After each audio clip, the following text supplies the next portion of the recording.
Hey, Alan Teo here with Kedco, and really pleased to be joined today with Brian Hodorek with Ignite Orthopedics, and we are beginning to share entrepreneur stories. And Brian, we didn't talk about this, but when you think about talking with entrepreneurs, what I hear a lot is people want to talk to the entrepreneurs who have billion-dollar companies, already 30 years into their journey, and so for me, I feel like it's a lot more difficult to talk to somebody who's that far into their success story, and maybe a little bit more removed from the actual day-to-day of actually figuring it out. So we haven't talked about what to call this yet. I think maybe like in the field or riding the wave or something, because again, with you being able to join us today and share where you're at now, I mean, you are living the entrepreneur journey and doing great with it, but to get your perspective of what you see, kind of what you're experiencing, where you're at, where Matt's at with Ignite Orthopedics, as you're like literally right now growing that venture here in the Warsaw area. So just to help set the stage. Sure. Yeah. That's great. Well, cool. Well, hey, with that, could you give us a thumbnail kind of about yourself, your journey, kind of how did you get here as far as what led you in personally to where you're at now as an entrepreneur? Yeah, so I came to Warsaw. I consider myself a Warsaw native. Came here when I was 3 years old. So orthopedics was actually what brought my family here. My dad got a job at Zimmer in knee engineering, and so we came here from Michigan. So pretty much all I remember is growing up in this area. But very familiar with orthopedics. There were a lot of take your kid to work days where I got to see the everything that was going on at Zimmer and the robotic arms that polish and everything. Watched knee videos and so forth of surgeries and at 8 years old or whatever, it wasn't a big deal to see a knee getting cut open. But even remember my dad bringing home sawbones and playing with the pieces and parts that he was designing, and was very intrigued from that point on with orthopedics. So fast forward then, went to Purdue and got my engineering degree, and through those years at Purdue, got an internship each of the summers in between at Zimmer, and was placed in hips and trauma during those years. And so got to get my hands on real things that were going in people, and was an incredible experience. So then coming out of the engineering program at Purdue, I went on to get a full-time role at Zimmer, and coincidentally was placed in extremities. So extremities is, especially back in 2004, was the redheaded stepchild of all of the groups. So knees and hips is what was cool, because there are 60, 70, 80 engineers in each of those groups. I would have been engineer number 3 in extremities. So very small, very low investment into the space. Shoulder wasn't taking off. It was very small market comparatively.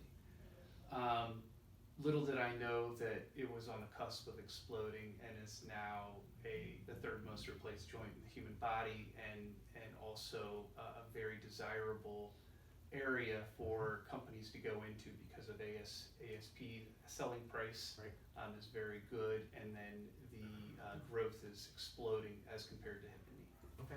So anyways, going back to the extremities experience, I think while I was a little disheartened that it wasn't the cool area to be in, it allowed me to do a lot more in that area where my peers were doing maybe working on one instrument for an entire year. I was designing implants and instruments for an entire system. The TM reverse shoulder, which was legacy Zimmer flagship shoulder system, was kind of my baby during that time. So through 4 years there, had the experience with shoulder and elbow arthroplasty, and then was approached by the owners of DVO, who had just sold some months prior to Tournier. Obviously I was familiar with Tournier. It's a shoulder specific company based in France. They acquired DVO to make DVO their US R&D headquarters. So I left Zimmer and I went to Tournier, and once again was in a very small environment. There were only a few engineers in that but allowed me again to cut my teeth on new and innovative things that were more exploratory and cutting edge. Eventually went on to lead the R&D effort for the group in Warsaw, and then eventually for all of the U.S. Got to work with a lot of amazing people there. Met Matt, who's my current business partner. He was on the marketing side, so we worked hand in hand on a lot of the systems that we brought to market. Eventually, that Tournier was bought by Wright Medical, and part of a bigger billion-dollar organization. So during that time, definitely saw it go from more entrepreneurial to more of a big company feel. Sure. Much of like what I was used to when I was at Zimmer, which has its ups and downs, of course. Right. So during that time, just looking at the market, just saw some opportunities. You see the migration of procedures being performed in traditional settings, evolving to being done in ASCs, outpatient clinics. You see systems getting more and more complicated. You see surgeons demanding more and more clinical evidence. You see them, hospitals putting the crunch on selling price. You see the massive capital outlay that companies are required to service these hospitals with sets. And for any such procedure could be $100,000, $120,000 worth of equipment to be brought in for a single case, which is a massive amount of outlay for a company to be a number one player in the United States. That's a significant investment. So saw all these opportunities during that time, and Matt and I decided to start our own venture. So we did so in April of 2017, started Ignite Orthopedics. Now what I would say is very different from most startups is when you have a startup, traditionally, usually you start with an idea or a patent or some cutting edge technology that you are holding, and you say, man, I could build a company around this, and then grow it into something amazing, and then have it be acquired or whatever. Sure, of course. So we didn't start with any product. We didn't start with any concept or patent or anything of the sort. We ended up starting with good people. So that started with our surgeon team. So through my whole career, I've seen the importance of surgeons and the amount of influence that they bring to a product in terms of its design, and then also their ability to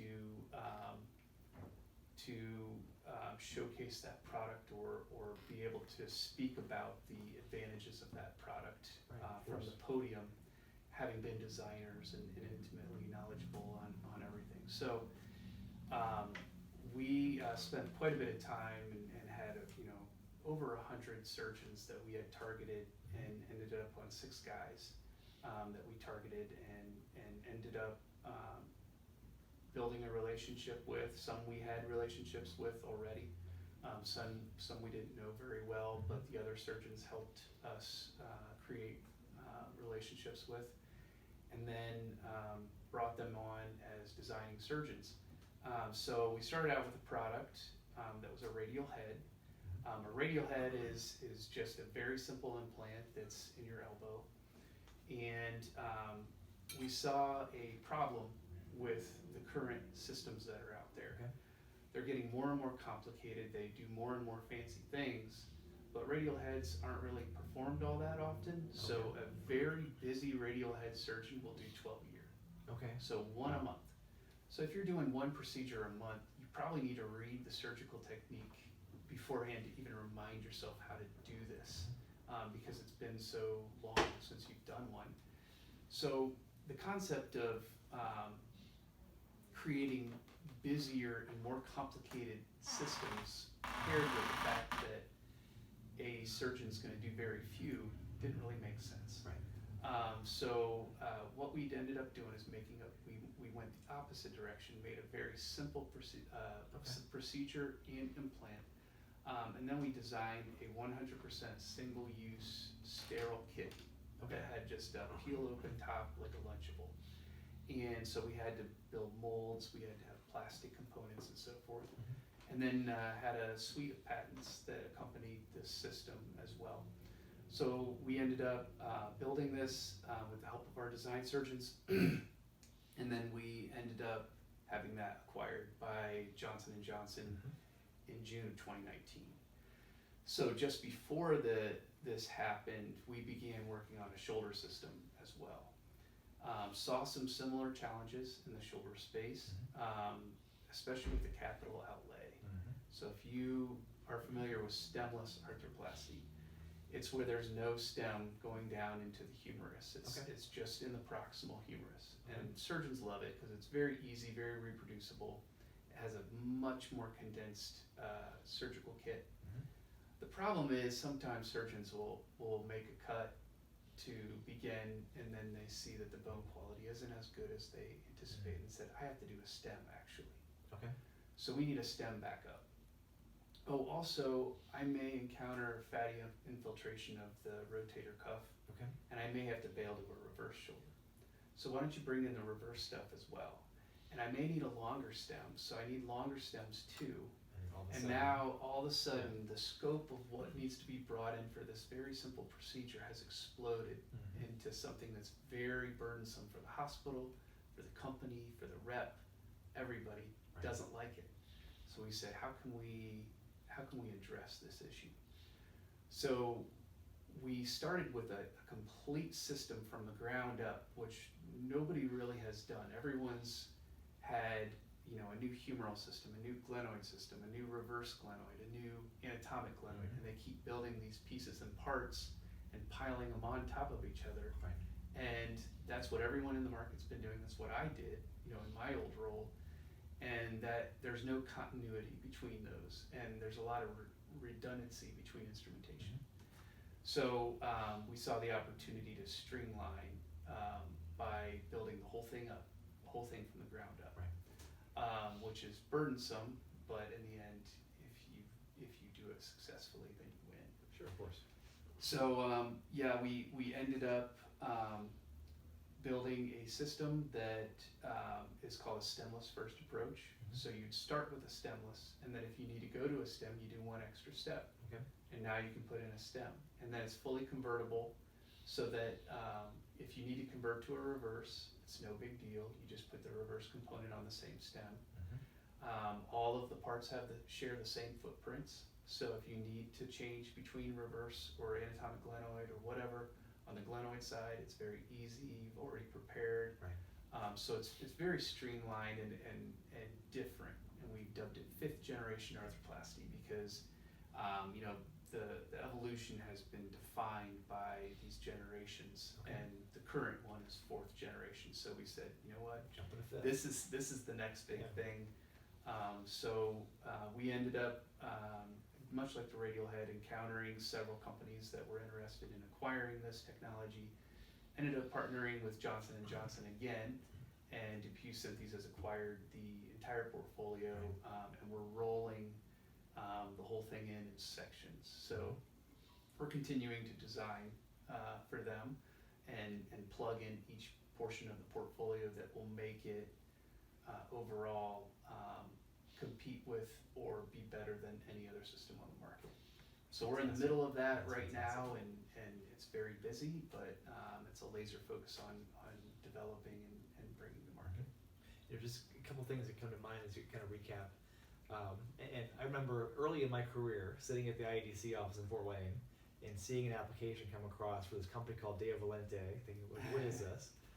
Because I think we worked with companies in Whitley County at the time as part of the area, and that came through, I think Micropulse was involved in some way. Yes. Yep. So I remember seeing that. That's going back to 2006, 2007 time frame. But anyway, ancient history. But just how you've helped to illustrate there's more in this area than hips and knees. There's opportunities to work with companies at all sizes. I mean, to see a smaller piece part of a bigger team or to be part of a smaller organization, that's working with a lot, where you individually have a responsibility for a lot more of the elements of things, and then so much transition in the market and the industry, moving toward the ambulatory surgical centers, moving toward, single-use instruments, sterile packaging, just a lot of things happening in the industry. And so with the framework you've built, really positioned the company to be able to help, I think it seems like, help to frame the future of that. And I know in the startup world, a lot of talk around human-centered design, right? Design thinking. Again, working with surgeons, working to help solve patient problems. I can't think of a better example of human-centered design than the approach you've outlined is how you're building the company, which actually gets me then to a question. So I know it's a big statement. Question about, how are you building Ignite Orthopedics? I know I saw you follow Simon Sinek and you started with the why of the company. Just help us understand kind of how that's coming together. Yeah, so much like I was talking about earlier about the starting with the people. If you start with the product and work backwards from that, I think that can back you into a corner sometimes. I think if you focus on, I want this thing to be acquired, that can get you in trouble as well. But if you focus on it from the standpoint of, I want to partner with really good people that really know what they're doing, and then I think good things will come out of it. I think that's the approach we took, and there's no doubt that, with the team we've built, with the council that we have, with our board members, and the support that we've garnered from our surgeon team and their expertise, literally good things have just come out of that. And it's been pretty remarkable to experience that firsthand. That's awesome. I think a lot of that, I can't speak enough about the council. So you had talked about Deo Valente. So Rod Meyer started that company, and I've known him since my teenage years, but also then ran into him again when I went to Tournier that had just acquired them. And always had a lot of respect for him, and also for Terry Schlotterbeck, who was my dad's boss back in the Zimmer days, when I was talking about when I was a child. So those two guys, being part of Nextremity, we still had a link with those guys. So when Matt and I were thinking through all of what we wanted to do with Ignite and pondering, leaving our jobs and starting a startup, definitely interacted with those guys and said, hey, what do you think about what we're doing and our mindset here, and is there something to this? So Terry and Rod had this great idea where they said, hey, what do you think about incubating within our space? And you leverage all of these resources that you would otherwise have to go and contract out or get, spend a lot of time trying to pursue or investigate and so forth. So we thought that was a great idea. So for a bit of equity, we ended up moving into their space, and essentially we were under the Nextremity umbrella in terms of utilizing their payroll and their HR and IT and computers and everything. That allowed us to quickly get set up and rolling and developing, because that's what we wanted to do, was to develop product, invent and bring things to market, not worry about all of the other things. Build on your strengths, let them help out with the other things. Exactly. So we ended up being there for 2.5 years, and it really allowed us to get our feet under us, and to the point where things weren't so scary anymore, and you kind of knew what you had to do. And then we moved from there on into our current location independently. But at that point, it was no big deal to take on HR or benefits for our employees or any of that stuff, because now we understood it. We knew what we had to do. Just thinking out loud, I wonder if it's even, could we go to Rod and Terry and say, hey, would you host kind of a call out? Like, we want to build a network of people, network's overused term, right? But we want to build a community of people that would do more of this, follow your lead, help help pay it forward. I mean, let's show people, hey, here's the example they've set. Let's get more people to do the same thing. Yeah, I think you would be surprised how many people would love to be involved. And it might flush some people who have been thinking about doing a startup, pull them out of the woodwork, and say, hey, there's help out there. I don't have to do this on my own. I'm thinking, people that already reside in the community. Exactly, right. And everything, but you could also, if that was a broad enough reach, you could also pull, people who have already started, companies much like Razor or whatever into this community with those services as well. I like it. The other thing that I think is really cool is the number of consultants we have in the area. So there are packaging experts, there are regulatory experts, there are warehousing and distribution experts that you probably can't find elsewhere with an orthopedic focus or very savvy in the orthopedic space. And it's easy to say, but when our consultants can come into my office and sit down with us on a regular basis, and they're also writing 510Ks for companies in Italy and Germany and Austin, Texas and New York City, and I have the luxury of them being a mile away. There is nothing like sitting down with someone and banging out a strategy when you have to approach the FDA or when you have to design something and you need something, a whiteboard in front of you. You just can't match that. I agree. There's no way to. We want more people in our sandbox or in our lake or whatever, what analogy. So Right. And again, and I think that's Hoosier Hospitality. I mean, we are willing to open the doors, help people get to whatever the next thing is. So absolutely, that's cool. What are some of the things you're thinking about though, as you look at future needs, future opportunities? Maybe not opportunities. Keep that close, but future needs, resources you're looking for that we can help them. And again, help us build that toolbox or that checklist. Yeah. So when I think about what we would need, it would be a very different question 3 years ago. I think. I don't even know if we could be considered a startup anymore. We're just weeks away from our 5-year anniversary. So we've had a chance to really digest what is needed.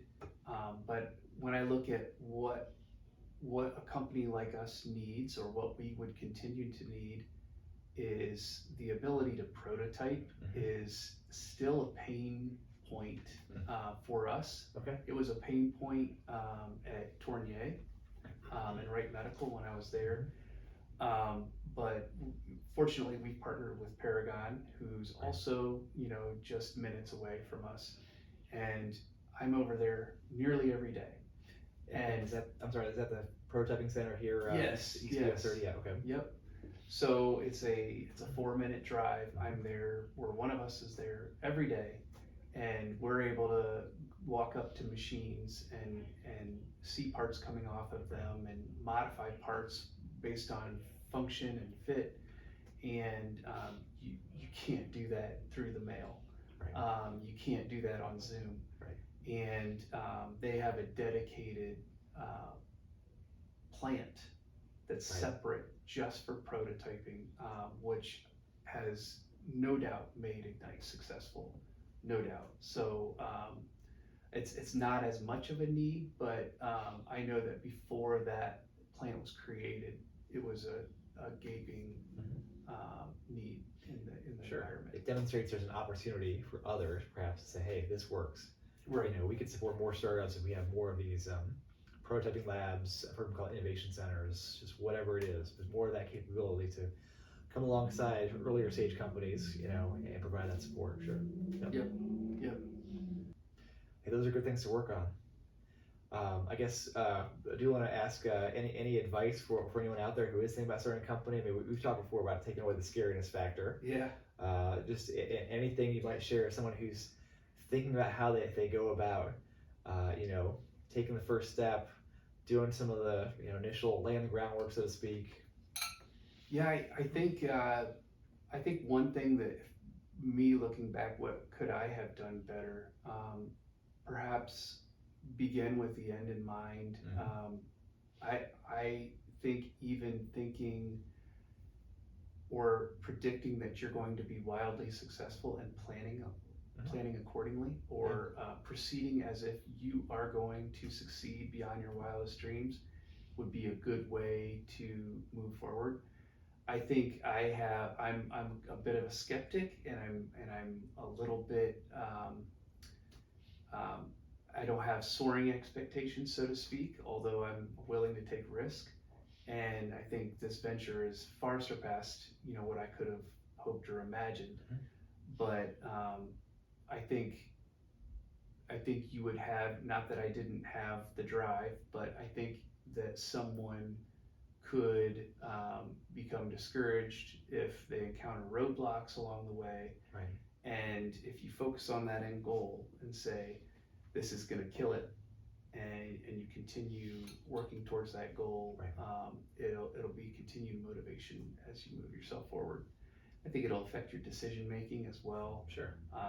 And how you plan, preparing for, the best possible outcome. Yeah, of course, and everything that happens is helping you take a step toward that long-term goal, right? I mean, Yep. It's everything adds value. If it's success, failure, setback, achievement, it's all working toward, in some way, learning and growing, getting toward that goal. Yep. There's a quote, I'm not gonna get it right, about greater danger for most people isn't setting their aim too high and missing it. It's setting the goal too low and hitting the mark. Right. That's the missed opportunity. Right. So. Right. Absolutely. Cool. The other thing I would say is like cash conservation. I think I've always been pretty cash conscious and operate fairly cheaply, and carried that through to the business side of things. But I've seen a lot of startups that aren't yet generating revenue want a full booth at Academy that costs tens of thousands of dollars, and signage and swag and clothing and so on and so forth. And at the end of the day, before you're making revenue, you're running off of the equity of your company, right. And you're exchanging that equity for cash from other people. So, whether that's being a good steward of the money that you've raised is, perhaps it's justifiable, but at the end of the day, you have to think about, is this worth giving away parts of my company for? And then rewinding to my first comment, if you are wildly successful, that equity translates to dollars. So the less equity you have, it's exponential how much money you're exchanging for the money you're spending at the current time for signage or swag or whatever. Right. So operating very cheaply, what is the very least I need to do exactly what I want to do, versus the pull out the fluff. Exactly. And how can you get to where you want to be with that? I mean, if it's not having the display at Academy, who could give you a badge, right? Or exactly. If it's not having the flash of the swag or the branding, running a social media account is pretty cheap, right? I mean, right. But if you do it well, you can have a good impact. That's 100%. Those are great examples. Excellent. Well, hey, Brian, this has been fantastic. Thank you for joining, and again, appreciate the chance to talk with you about where you are in the journey, knowing you're doing great things. You and Matt and the team are going to continue to excel here, and just look forward to seeing where it goes and how we can help out with it. So, absolutely. Awesome. Thanks for having me on. Cool. All right. Thank you, everybody, and please look for Ignite Orthopedics. They are active on social media, so you can follow the company. I'm sure Ryan would be happy to answer questions, help out with guidance along the way, with anyone who wants to reach out and ask for more about their journey and where they've been. Thank you.